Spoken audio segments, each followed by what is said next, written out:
Well, good evening. This is the moment many of us, all of us, have been waiting for. I appreciate your patience and I appreciate your long suffering because I realize that we are, in fact, competing with a presidential national address. So glad to have everybody here that's here, and it's certainly good to have those of you who are watching this after it happened on YouTube or social media, wherever you may find it.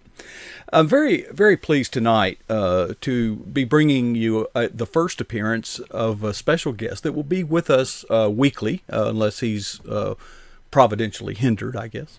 But let me just bring Dell Didway on board. Dell is a Christian writer in the state of Ohio. And Dell, the reason that my attention was drawn to Dell is he does something that is consistent with the overall approach to things here at PJNet. He has a positive message, folks. And one of the things that grieves my heart, Dell, in athletics today is to see athletes who gain notoriety, who gain celebrity, who gain the attention of the public's eye, acting in a way that from just an athletic point of view is less than championship material, but as a patriotic citizen, it really grieves me and makes me sick. But Dell, thank you so much for your ministry. Now, Dell is also a blogger, folks. Now, Dell, your blog comes out every Tuesday, and you know, you had a few holiday blogs. Is that because it was the holidays, or because you were somewhere between football season and basketball season? Oh, probably a little bit of both. I mean, it was holiday season, so I thought I'd try to get in the spirit a little bit more, do some Christmas blogs, which were fun. Mm-hmm. So, but you broke that today, and now we're back on the regular trail. And I found your blog article today very interesting because you kind of go back and tell the story of how it all began, or how this chapter of your own book began, all because you attended a conference in Orlando or something like that. Is that pretty much the size of it? Yeah, it was. It was based. It was 2 years ago in February, so it'll be 2 years ago next month. We attended the Florida Christian Writers Conference near Orlando, and it was on advice from now a dear friend of mine. It was somebody I really didn't know at the time, but we just communicated, back and forth. Sometimes she said, "You need to go to this conference," and I went to it 2 years ago. My wife and I went down to it. Didn't know what to expect, and it really changed my life because it exposed me to people that are now they're in my circle and I'm in their circle. And I met my agent there. I met a publisher there who gave me the inspiration to write the book that's coming out next month. So it's been 2 years in the making, and so it all started there because I really didn't have a desire or an indication to write devotionals. Well, it wasn't even on my radar. And sat down to dinner with this publisher of a big Christian publishing house, and he said, he liked my sports background. He says, "You ever think about devotions?" And I looked at my agent and said, I don't know what you're talking about. And so later that night, my agent said, an editor pitched you a book. He said, "Normally you're here to pitch them a book. He pitched you a book." And so I said, "Oh, okay." So then the light went off. Yeah, hello. Oh, okay, sure. Yeah, I said, okay. So started down that journey, and 2 years later, it'll be out next month. So it's been a fascinating 2 years. It's been a fun 2 years. Dell, it's easy to miss some of the things that you say, but I want to point out that you said we went to Orlando, and your wife is a very important part, not only of your life, but there's more to it than you just didn't take your wife along for the ride. She's actually an active part of your ministry. Oh yeah, she is. My wife, her name's Angie. She has. We both have full-time jobs, but she also has a side gig, as we call it. She's in like communications, and so she does all my editing. My first runs of my edits, my first edits. So yeah, because I found out that editing can be quite pricey. So we're in this together. She takes classes when we go to these conferences on editing and how to get better at that. And she's gone to some other conferences and she's involved in a couple of professional organizations to do with editing and promotion. So she helps me with my Facebook because I didn't have a social media presence 2 years ago. and now I'm all over the place. So she had to enlighten me on those pitfalls, the good and bads of Briar social patch, media. yeah. Yeah, so I'm still learning, but yeah, she's a big part of it. I don't know if I could make it without her, because what she goes through is she looks over all my stuff and catches things, and she gives me some inspirations for some blog ideas as well. So she's a very big part of a big supportive system for me. But when we go to these conferences, she goes off and attends her classes, and I go off and attend mine. And now 2 years later, in fact, we were on the phone today. We're going to be teaching at conferences. You know, I started doing that a couple of months ago at the Ohio Christian Writers Conference. I led classes, and now we're planning one up in Huntington, West Virginia, with the group I've met, and we're going to one in North Carolina where my wife runs the conference, and she's the conference manager, and I teach some classes at it. So it's just really blossomed and faster I could ever believe. Wow, Dale, that's outstanding. Now, going back a couple of years, I don't know how you found out about the conference, and that's not the core of the question. The core of the question is, when you identified this conference, was it in your mind that I'm going to go down there and I'm going to meet people who can catapult me to a zenith of success that I have not been able to attain on my own? Was that kind of your mindset, or was it? What was it? We went into this blind. We had no idea what to expect other than try to pitch. I had a manuscript I had written, and I was trying to get it published. I still haven't got it published yet, and it was my original manuscript. And yeah, we're working very hard on that one, and it's not sports related. But I met who is my now dear friend, but at the time I didn't know her real well. She said, "You need to go to the conference, these writing conferences, and you can learn there, and you can network, and these kind of things like that." So I really didn't know what to expect. I didn't have any set goal when I went down to these conferences, other than to try to learn, try to get into this world of Christian writing and Christian publishing. And so we went to the Florida conference really to explore, to find out what I need to do. And I had talked with who's now my agent, Kyle Young. I had talked to him on the phone prior to the conference. Had a friend of mine who set us up on the phone together, and he didn't know what to expect, if he was going to like me or like my work. So we were just feeling each other out. And then when we met down there and he saw what I had and what I could bring to the table, he said he wanted to sign me. So, and then it's just been the blur ever since. I mean, he's really catapulted up to one of the top agents in the nation. And I'm fortunate to have him as my friend. He is also a pastor, and you know, he's also my agent. So, and we're doing a book together. So, wow. And folks, by the way, you can go to DaleDidway.com. Now, I will caution you, you spell this a little. Spell it. Yeah, I will put a graphic on the It's final French. video. Yeah.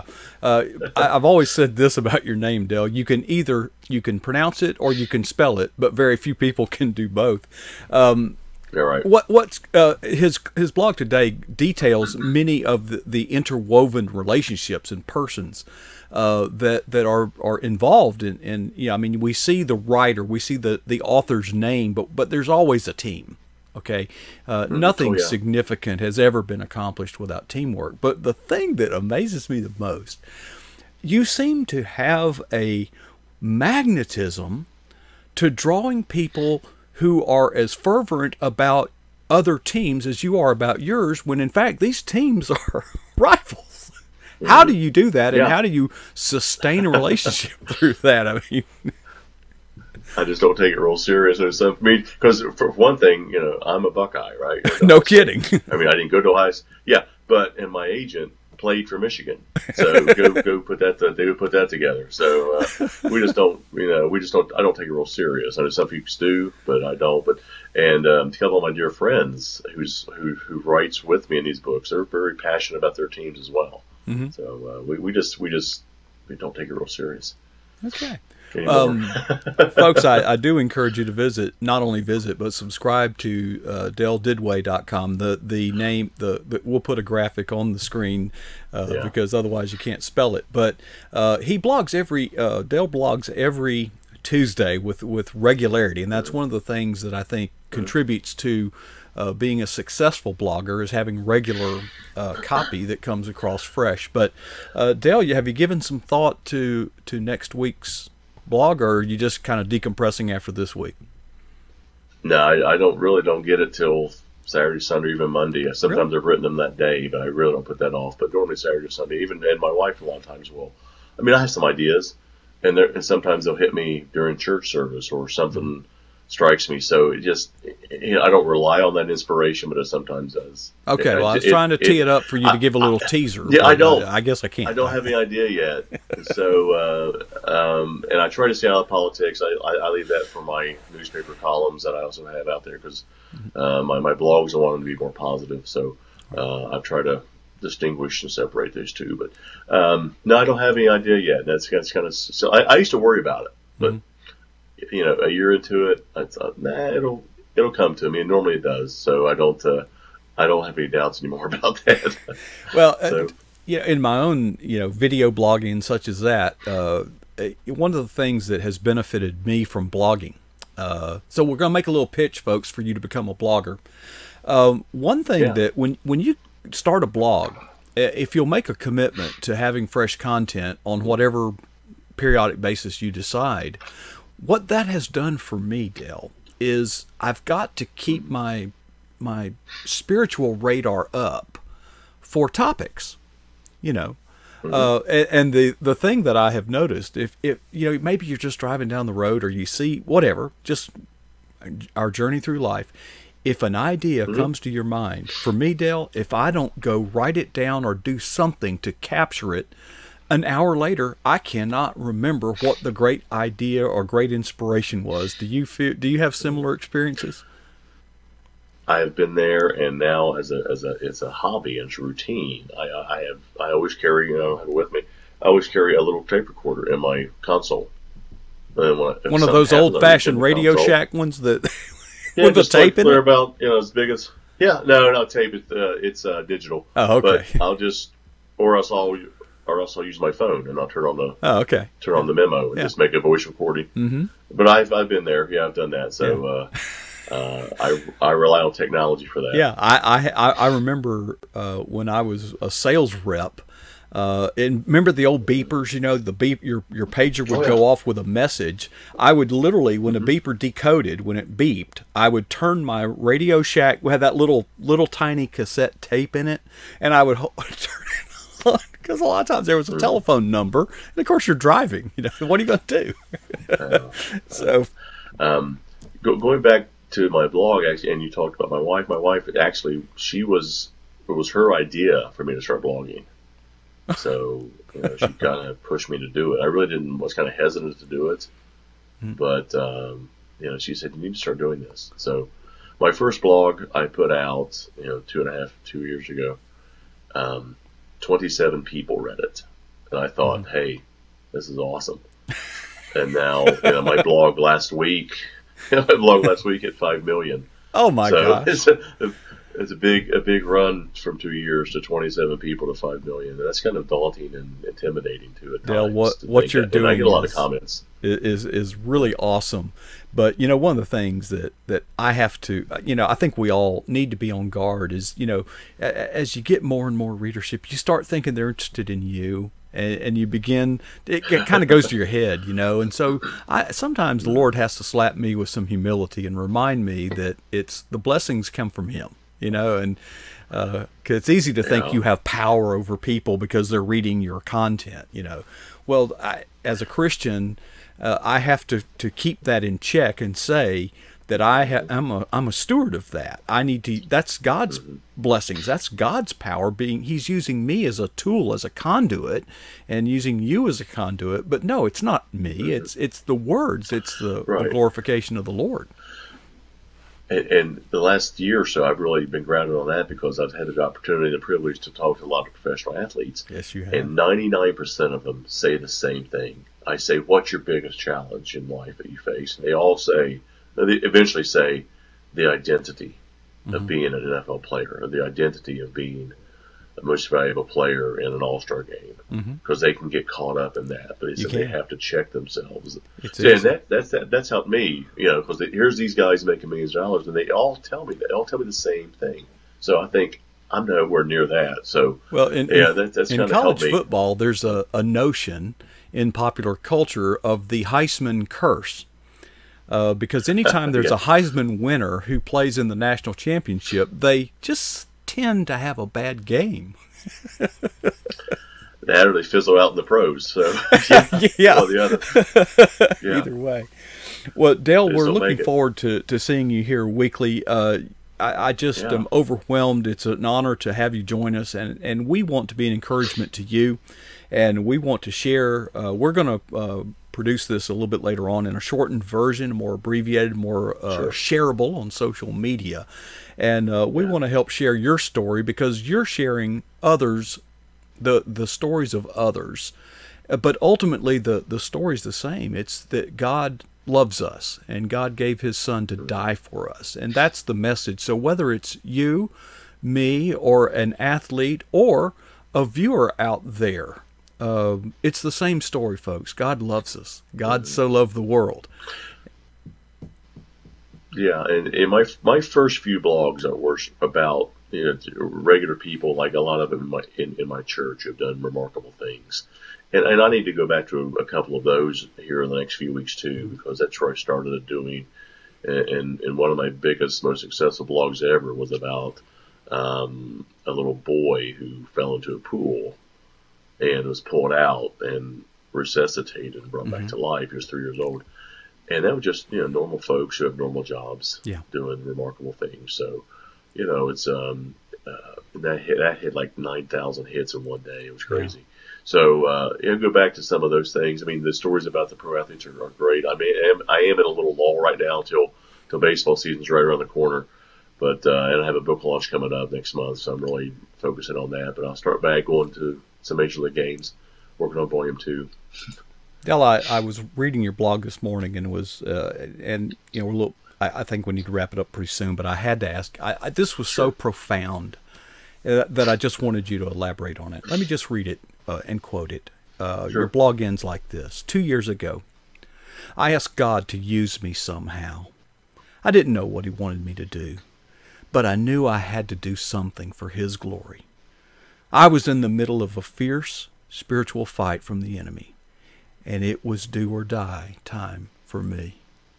Can you elaborate on that a little bit?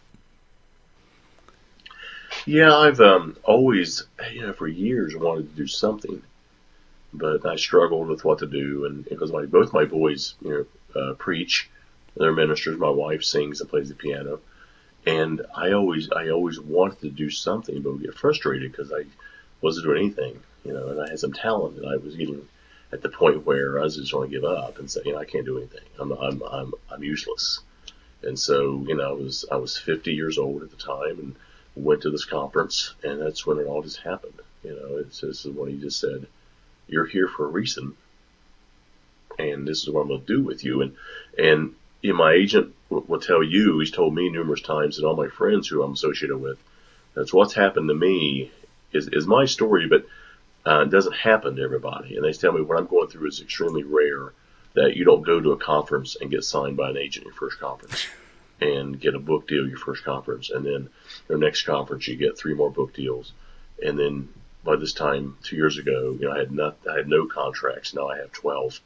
So it's just been kind of like an avalanche of good things. I mean, and my agent says, "Hey, you wanted a ministry, you got one." So he said, be careful what you pray for. Yeah. But he's never seen anything like this. You're going to have to start saying no to some people. I've already started to, and that's sad because I try every outlet to write. I'm asked a lot. I've written for Focus on the Family, which I love to do, and Sports Spectrum, which is fantastic, and Athletes in Action. And I write for the Christian View online magazine out of Atlanta, and a couple others. And I had a request today, "Hey, can you write for us?" I'm like, I don't think so. I really don't. So I'd love to, but let me look at it. I don't want to tell them no right off the bat, but I've got some deadline. Plus, I have a full-time job, so I'm writing for. Plus, I write for our local newspaper and our two other local magazines. So I have no life. Well, I'm glad no you made a social little. life. I'm glad you made a little time for us, Dale. Listen, hey, you're a blessing to us, and I look forward to hearing more.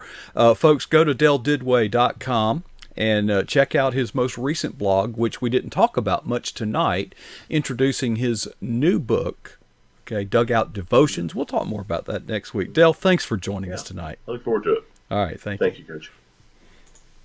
Well, folks, there you have it, Dale Didway, and look forward to hearing more from him. Folks, like he said, not everybody achieves the degree of success or notoriety that he's beginning to experience, but he did say that he has a purpose, and I say amen. There's a verse that I cling to sometimes with bloody fingers and white knuckles. And it's Jeremiah 29:11, which says, "For I, the Lord, knows the plans I have for you, plans to prosper you, not to harm you, plans to give you hope and a future."